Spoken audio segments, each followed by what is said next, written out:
नमस्कार, मैं हूं हरिशंकर व्यास। सेंट्रल हॉल में आपका स्वागत है। नेपाल में जहां ढाक के 3 पात है, वहीं भारत और नेपाल के रिश्ते भी ठहरे हुए हैं। संसद में नेपाल को लेकर जो कहा सुना गया, उसमें भारत की रीति नीति को विदेश मंत्री सुषमा स्वराज ने कायदे से रखा है। उन्होंने साफ कहा कि भारत न घेराबंदी करा रहा है और न दादागिरी। घेरेबंदी मदेशियों की है। भारत ने अपनी तरफ से नेपाल को हर तरह की मदद के लिए कहा हुआ है। नेपाल के विदेश मंत्री कमल थापा से विदेश मंत्री ने बात की तो मधेशी नेताओं ने भी विदेश मंत्री सुषमा स्वराज से बात की। भारत ने नेपाल के स्वास्थ्य मंत्री को प्रस्ताव दिया हुआ है कि नेपाली नागरिकों के लिए जितनी दवाइयां चाहिए वह भारत से मंगा ले। उसके खर्च और जहाज से उन्हें भिजवाने का बंदोबस्त भी भारत करेगा। जाहिर है, भारत ने नेपाल के संकट में सम्यक और तटस्थ नीति बनाई हुई है। बावजूद इसके नेपाल नीति को लेकर विवाद भी है। शक नहीं कि भारत की नेपाल नीति में इधर कई खामियां रही, लेकिन नेपाल ने जबरदस्ती भारत को दोषी बनाने के कम काम नहीं किए। उसने संयुक्त राष्ट्र संघ सहित कई अंतर्राष्ट्रीय मंचों में भारत पर हमला बोला, भारत के खिलाफ कूटनीतिक मोर्चे खोले। नेपाल के नेताओं ने खुद अंदरूनी संकट पैदा किया और ठीकरा भारत पर फोड़ा। बहरहाल, भारत नेपाल नौटंकी अब लंबी खिंच गई है। नेपाल के पहाड़ी और मधेशी दोनों लोग काफी तंग आए हुए हैं। नेपाली नेताओं को संविधान संशोधन करके मधेशियों का गुस्सा दूर करना चाहिए, तो मधेशियों को भी मध्यम मार्ग अपनाना चाहिए। आज इस पर चर्चा है, मगर उससे पहले गपशप और खास सुर्खियां है। शुरुआत सियासी गपशप से करते हैं।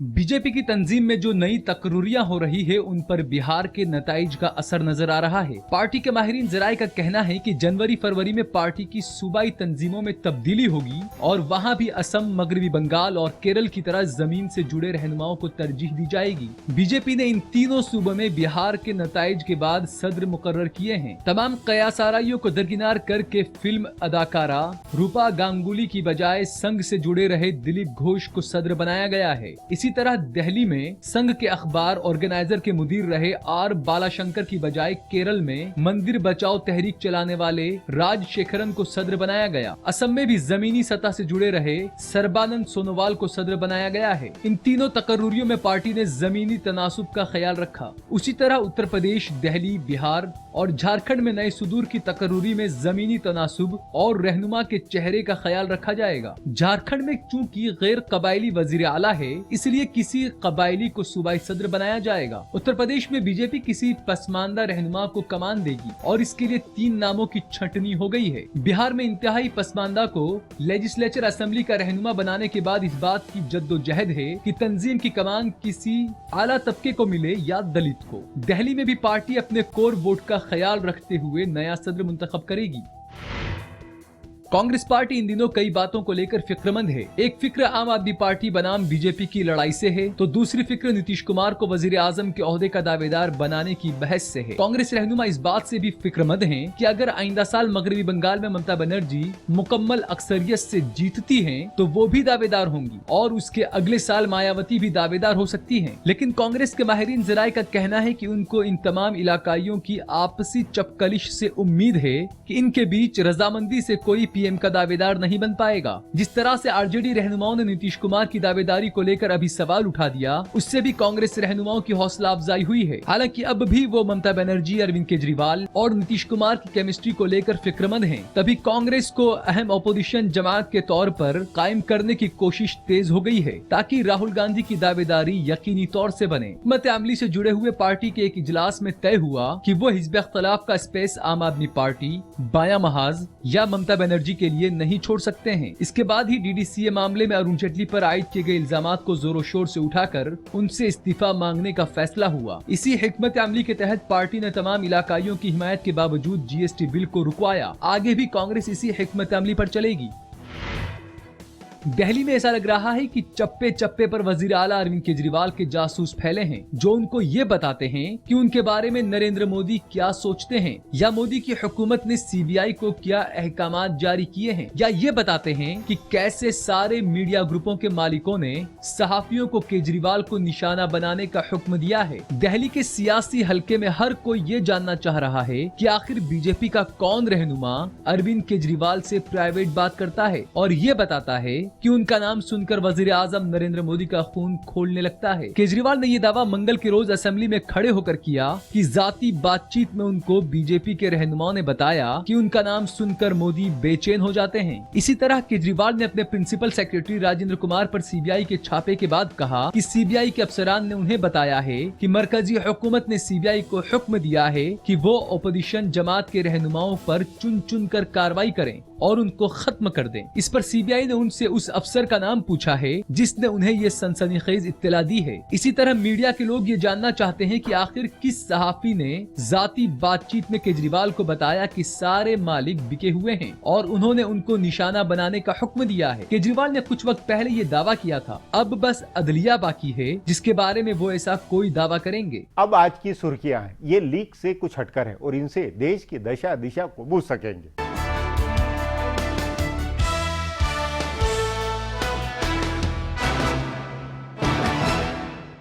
पार्लियामेंट के सरमाई इजलास में कांग्रेस के एहतजाजी मुजाहरे की लगातार क़यादत कर रही कांग्रेस सरबराह सोनिया गांधी ने बुध को अपने मेंबरान पार्लियामेंट की मोदी मुखालिफ नारेबाजी को रुकवा दिया। लोकसभा में आज कार्रवाई शुरू होते ही कांग्रेस के मेंबर पार्लियामेंट वेल में आकर नारेबाजी करने लगे थे। कांग्रेस मेंबर पार्लियामेंट और मगरबी बंगाल के रियासती सदर अधीर रंजन चौधरी वजीर आजम नरेंद्र मोदी के खिलाफ नारेबाजी कर रहे थे, तभी सोनिया गांधी ने उन्हें ऐसा करने से रोका। सोनिया ने कहा कि बदनवानी के खिलाफ नारेबाजी की जाए लेकिन उसमें वजीर आजम का नाम न लें। जिस वक्त सोनिया ने अपने मेंबर पार्लियामेंट को रोका उस वक्त मोदी भी ऐवान में मौजूद थे। बाद में वो रूस के सफर पर रवाना हो गए। गौरतलब है कि कांग्रेस के मेंबर पार्लियामेंट गुज़िश्ता कई दिनों से डीडीसीए में बदनवानी का मसला उठा रहे हैं और वजीर मालियात अरुण जेटली से इस्तीफे का मुतालबा कर रहे हैं।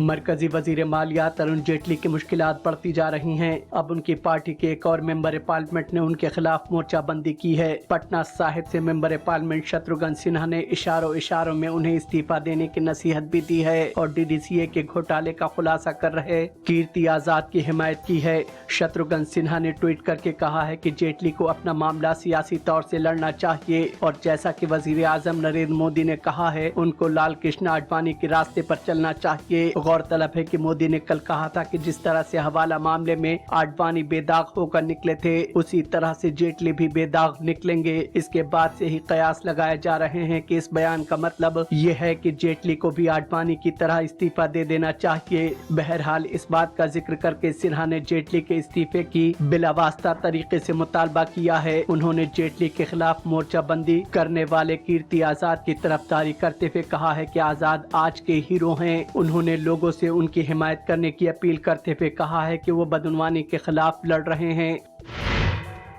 कांग्रेस के नायब सदर राहुल गांधी ने वजीर आजम नरेंद्र मोदी पर बेहद शदीद हमला किया है। उन्होंने अपने इंतखाबी हलके अमेठी में आज कहा कि मोदी ने इख्तदार हासिल करने के लिए झूठे वादे किए और वो मुल्क के लिए बुरे दिन लेकर आए हैं। गौरतलब है कि मोदी ने इंतखाबात में अच्छे दिन लाने का वादा किया था। अमेठी जाने के रास्ते में फुर्सतगंज में राहुल गांधी ने मोदी पर तनकीद करते हुए कहा कि मुल्क में महंगाई बेतहाशा बढ़ रही है, काश्तकार और आम आदमी बुरी तरह से परेशान है। उन्होंने कहा कि अवाम के तो नहीं आए लेकिन नरेंद्र मोदी के अच्छे दिन जरूर आ गए। राहुल ने यह भी कहा कि बीजेपी के खिलाफ सिर्फ कांग्रेस ही मजबूती से मुकाबला कर सकती है। राहुल 2 दिन के अमेठी के दौरे पर हैं। डीडीसीए घोटाले के मामले में मरकजी वजीर मालियात अरुण जेटली के इस्तीफे का मुतालबा करते हुए आम आदमी पार्टी लीडरों ने उनकी रिहाइशगाह के नजदीक मुजाहरा किया। आपके कई मेंबरान ने असम्बली और कारकुनान ने उनके खिलाफ मुजाहरे में हिस्सा लिया। मुजाहिरीन को हटाने के लिए पुलिस को हल्का फुल्का लाठी चार्ज भी करना पड़ा और पानी की बौछार छोड़नी पड़ी। बाद में आप रहनुमा संजय सिंह ने कहा कि 26 दिसंबर को पार्टी मुल्क के हर जिले में इसी तरह का मुजाहरा करेगी। आप रहनुमा और कारकुनान रेस कोर्स मेट्रो स्टेशन के पास जमा हुए थे और जेटली के कृष्णा मेनन मार्ग पर वाक़ रिहाइशगाह की जानिब बढ़ रहे थे जब पुलिस ने उन्हें रोक दिया।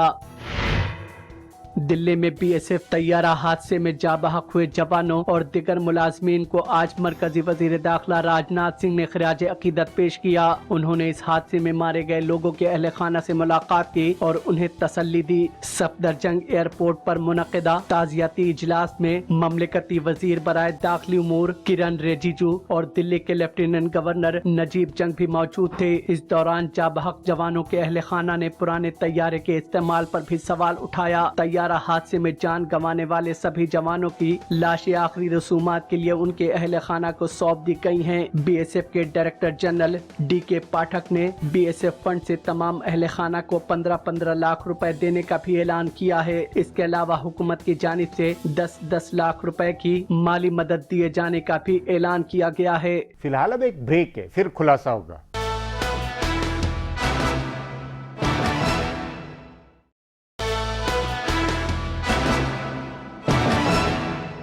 कुछ विरोधी नेताओं ने विदेश मंत्री सुषमा स्वराज के साथ मधेसी नेताओं की भेंट को भी अनुचित बताया। भला इसमें अनुचित क्या है? यदि तथाकथित घेराबंदी को लेकर नेपाल के विदेश मंत्री कमल थापा दिल्ली आकर हमारी विदेश मंत्री से बात कर सकते हैं तो मधेसी नेता क्यों नहीं कर सकते? इस पर आगे चर्चा करें, उससे पहले देखें मेरा ये खुलासा।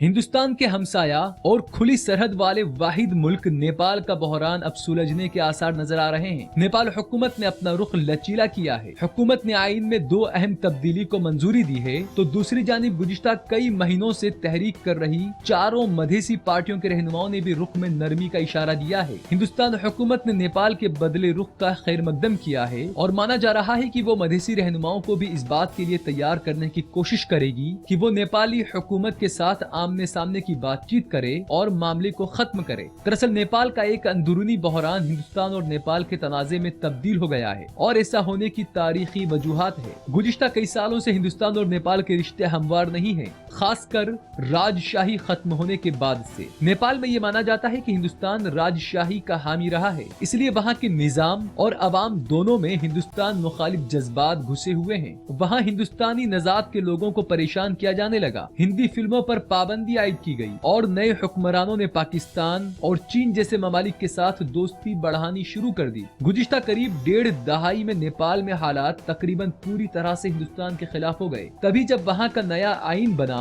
और उसमें हिंदुस्तानी नजात के मधेशी शहरियों को 2ym दर्जे का शहरी बनाने का उसूल किया गया, तो पूरे मुल्क में तहरीक चलाई गई। 4 मधेशी पार्टियों ने महाज बनाकर हिंदुस्तान की सरहद पर नाकेबंदी कर दी। इससे नेपाल की लाइफलाइन बंद हो गई। नेपाल की आवाम रोजमर्रा की जरूरत की चीजों के लिए हिंदुस्तान पर मुनहसिर है, लेकिन मधेशियों की नाकेबंदी की वजह से जरूरी सामान से लदे हजारों ट्रक हिंदो नेपाल की सरहद पर अटक गए। जरूरी अशिया नेपाल नहीं पहुँचे तो वहाँ इमरजेंसी जैसे हालात पैदा हो गए। पेट्रोल से लेकर नमक और तेल जैसी जरूरी चीजों की कीमतें आसमान पर पहुँच गयी। अब कायदे से देखें तो ये नेपाल का दाखिली बहरान है जो मधेशी शहरियों के हुकूक के मुतालबे से जुड़ा है, लेकिन नेपाल हुकूमत और वहाँ की अकलियत बिरादरी ने इसके लिए हिंदुस्तान को जिम्मेदार ठहराना शुरू कर दिया, क्योंकि हिंदुस्तान हुकूमत ने नए बने आइन की 7 खामियों के बारे में वहाँ की हुकूमत को आगाह किया और इसे ठीक करने को कहा था। इस वजह से हिंदुस्तान को भी एक पार्टी मान लिया गया। इस मसले पर बातचीत के लिए दोनों फरीक हिंदुस्तान आए और हिंदुस्तान ने उन्हें आपसी बातचीत से मामला सुलझाने की नसीहत दी। अब नेपाल ने आइन में तब्दीली करके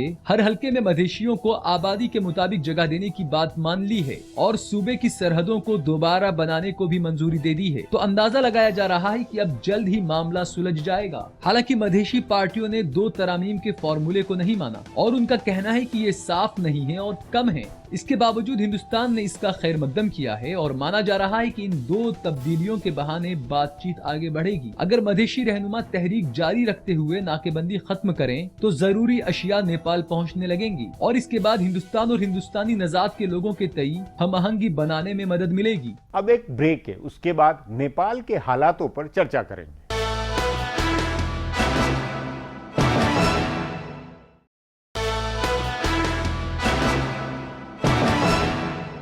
नेपाल के नए संविधान में देश के नागरिकों के बीच भेद करने, पक्षपात के प्रावधान आए हैं। इसे नेपाली नेताओं को अब स्वीकार लेना चाहिए। संविधान में संशोधन कर उसे सभी नागरिकों में सर्वमान्य बनाने से ही राष्ट्र राज्य आगे बढ़ सकेगा। सवाल है, क्या नेपाली नेता ऐसा सोचते लगते हैं या नहीं? इस पर चर्चा के लिए आज मेरे साथ वरिष्ठ पत्रकार जयशंकर गुप्त हैं। जयशंकर जी, नेपाल की जमीनी हकीकत में कुछ हालात सुधरते हुए वहां के नेता और मधेसी आंदोलनकारी ये कुछ अपने रुख में बदलाव लाते हुए नजर आते हैं? आना चाहिए, लेकिन अभी तक तो व्यास जी ऐसा कुछ दिख नहीं रहा है। सकारात्मक रूप से देखा जाए तो ऐसा कुछ भी नहीं हो रहा है। हमको लगता है कि 5-6 महीने हो गए। हाँ, 5-6 महीने हो गए और पूरा मतलब वहाँ हर तरह की परेशानी बढ़ती ही जा रही है। बढ़ रही हैं, दोनों तरफ से बढ़ रही है। मतलब हमारे लिए भी बढ़ रही है, क्योंकि देखिए नेपाल का जो तराई का हिस्सा है जिसको आप मधेश कहते हैं या मधेसी लोग जो हैं वो बिहार और उत्तर प्रदेश और थोड़ा बहुत उत्तराखंड के इलाकों से लगे हुए हैं हमारे। तो उनका आना जाना, चूंकि हमारी वो बाउंड्री कोई ये नहीं है, वो तो खुली हुई है, खुली हुई है, तो आना जाना, खाना पीना, बिजनेस व्यापार सब कुछ एक दूसरे पर निर्भर है, वहाँ करता है। और सारा का सारा वो चौपट हो पड़ा हुआ है। देखिए कुछ बातें हो सकती हैं दोनों पक्षों को कहीं ना कहीं, वो दोनों अतिवादी हो सकते हैं, लेकिन सकते भारत की मध्यस्थता से, क्योंकि मधेसी नेता भी सुषमा स्वराज से मिले और विदेश मंत्री भी मिल रहे हैं, तो भारत के संपर्क का कुछ असर हो रहा है इसमें? भारत को मतलब मध्यस्थ मत कहें आप, क्योंकि मध्यस्थ नहीं हो सकता है, होना भी नहीं चाहिए। अपने यहाँ नहीं चाहते हैं किसी को मध्यस्थ बनाना, कश्मीर के मामले में नहीं चाहते, तो हम क्यों बने? लेकिन एक बड़े भाई के रूप में सुझाव दे सकते हैं दोनों को मिलकर के, भाई आपस में आप लोग बैठ के तय कर लीजिए। हमारे लिए बहुत चिंता की बात है। मतलब सिर्फ नेपाल हमारा एक पड़ोसी नहीं है, बल्कि वो जो सीमा, जिस जंग से सांस्कृतिक संबंध है, सदियों से हमारे रिश्ते बने रहे हैं, और हम लगातार हमारा वो ये रहा है, दोस्त मित्र अभी भी है, लेकिन अभी स्थितियां थोड़ी बदल रही हैं। जिस जंग से चीन का दखल बढ़ रहा है, चीन की घुसपैठ उस तरह से संबंधों को लेकर के नेपाल की तरफ बढ़ रही है। और पहले से भी आपको पता है कि पाकिस्तान की ISI का भी एक नेटवर्क नेपाल में रहा है। हमारा इंडिया एयरलाइंस का विमान वहीं से अपहरित हुआ था। हमारी करेंसी आज 500 और 1000 के नोट वहां चलते नहीं, क्योंकि नकली नोटों की सप्लाई बहुत सारी आती है वहां से, उसी तरफ से। तो ये सारे इश्यूज हैं, हमको उस पर कहीं ना कहीं तो सोचना ही पड़ेगा। और दूसरा, जो मधेसी हैं उनकी चिंताएं हैं, वो वाजिब है। मतलब वो उनकी मांग भी वाजिब है एक हिसाब से। एक हिसाब से है, हालांकि एक हिसाब से थोड़ा अपने अगर भारतीय परिप्रेक्ष्य में देखेंगे तो थोड़ा गलत भी लगता है। जैसे वो कहते हैं अनुपातिक प्रतिनिधित्व मिलना चाहिए संसद में, तो अब हमारे यहाँ भी देखिए, अब लक्षद्वीप है, वहाँ तो 49,000 पे एक सांसद होता है। बाकी क्षेत्रों में हम 15 लाख पे भी वो व्यवहारिक तो नहीं, लेकिन जो वहां रह रहे हैं लोग, उनको नागरिकता तो मिलनी चाहिए। और भारत से उनका रोटी बेटी का नेपाल का रिश्ता है, तो मान लीजिए किसी लड़की की शादी अगर भारत की, बिहार या उत्तर प्रदेश की किसी लड़की की शादी अगर किसी मधेसी परिवार में होती है, नेपाल में, तो उसको नागरिकता क्यों नहीं मिलेगी, या उसको वही अधिकार क्यों नहीं मिलेंगे, या उसका जो जनित बच्चा होगा। तो ये तो इस संविधान में जो उन्होंने कर दिया है, वो ये कर दिया कि नहीं, उसको तो उन्होंने प्रोसेस, नागरिकता का ही मामला उस पर संदिग्ध में कर दिया। मतलब आप सोचिए कि 1.25 करोड़ की आबादी है मधेसी लोगों की, उसमें 51 लाख लोगों को नागरिकता अभी भी नहीं है, वैध नागरिकता अभी भी नहीं मिली हुई है। उसकी अपनी एक प्रक्रिया है, ठीक है, उसमें समय लग सकता है, लेकिन जब आपने संविधान में इस तरह के संशोधन कर दिए कि अगर किसी भारत की लड़की से शादी हुआ तो उसको नहीं मिलेगा, या उसे बच्चा पैदा होगा तो उसको वो सारे अधिकार नहीं मिलेंगे, या संवैधानिक पदों पे नियुक्ति में इनको तरजीह नहीं मिलेगी, इनको नहीं मिलेगा मौका, तो ये सब बातें तो आप नहीं सोच सकते। आज की दुनिया में जब सारे लोग, भारत के लोग जाकर के कहीं मॉरिशस में, कहीं गुयाना में, लंदन में हो जा रहे हैं, या अमेरिका में हो रहे हैं, प्रतिनिधि चुन रहे हैं, तो आप ऐसा कैसे मना कर सकते? ऐसा हो नहीं सकता है। तो उस पर कहीं हमको एक बड़े भाई के तौर पे भी, दादा के रूप में नहीं, इस पर जो राज्यसभा के अंदर और विदेश मंत्री सुषमा स्वराज ने जो बहस में देते हुए जिस तरह का जो कुछ कहा, उससे क्या लगता है कि भारत की नीति सचमुच में समझाने वाली है और उस समझ का असर हो रहा है, या नेपाल में काठमांडू के लोग उसको शक की निगाह से देख रहे हैं? नहीं, अभी तक जो संकेत आ रहे हैं उसमें तो ऐसा नहीं लग रहा है कि उनको कुछ समझ में आ रहा है। हालांकि सुषमा स्वराज ने बार बार साफ करने की कोशिश की कि जो नाकेबंदी है उसमें हमारा कोई हाथ नहीं है। हालांकि जो लग रहा है, जिस तरह से दिखाई दे रहा है, उसे कहीं ना कहीं, चूंकि देखिए नेपाल जो है वो लैंड लॉक्ड कंट्री है, तो उसका तो हमको ख्याल रखना होगा। अब चाहे वो मधेसी आंदोलन के चलते हो रहा हो, चाहे किसी और कारण से, लेकिन आपको तो सुनिश्चित करना ही पड़ेगा कि वो रास्ता खुले और व्यापार और जो आवागमन है वो सब चले। उसमें तो हमारी एक भूमिका हमको करनी ही पड़ेगी, उसमें कहीं दो राय नहीं हो सकती है। नहीं नहीं, पर वो तो है, उसके साथ में भारत ने तो हर तरह से मदद और के लिए नेपाल तो ऐसा हॉस्टाइल हो गया है हाँ। कि आज उसको लग रहा है कि जो भी हो रहा है वो सिर्फ भारत के कारण हो रहा है। जो तो ये हमारी कूटनीति के लिए चुनौती भी है, और उसके ऊपर दारू की वो समझाए कि ऐसा नहीं है। हाँ। पर काठमांडू बावजूद इसकी कोशिशों के नहीं समझ रहा है, तो ये हमारी कूटनीति की असफलता ज्यादा नहीं लगती। हमको यही लग रहा है कि हमारी राजनयिक विफलता इसको कहेंगे, मतलब नेपाल का मामले में बहुत ज्यादा राजनयिक विफलता हो रही है। देखिए दुर्भाग्य की बात क्या है कि हमारे जो साउथ एशिया नीति हमारी जो है,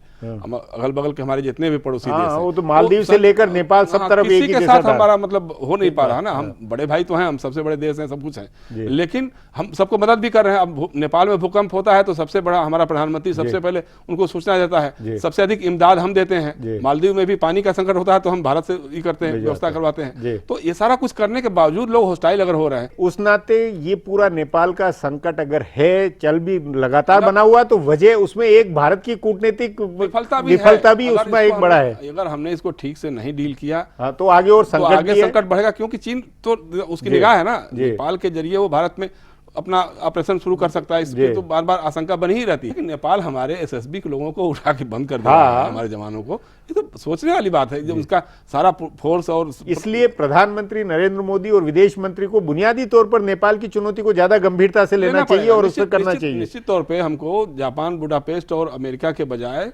नेपाल, बांग्लादेश, म्यांमार और भूटान तो खैर हमारे साथ है आज की तारीख में, लेकिन श्रीलंका, पाकिस्तान, इन देशों के साथ हमारे संबंध कितने अच्छे, मधुर और अच्छे रहे, तो इस पर हमको ज्यादा फोकस करना होगा। बाकी तो ठीक है जी। जयशंकर जी, बातचीत को यहीं समाप्त करेंगे। प्रोग्राम में आने के लिए बहुत बहुत धन्यवाद। हमारा प्रोग्राम अब यहीं खत्म होता है। आग्रह है कि प्रोग्राम पर अपनी राय hsvyas@nayaindia.com पर ईमेल करके बताएं, या hsvyas@ ट्विटर और फेसबुक/नया इंडिया न्यूज़पेपर पर जाहिर करें। अब कल फिर मिलेंगे इसी चैनल पर, इसी समय।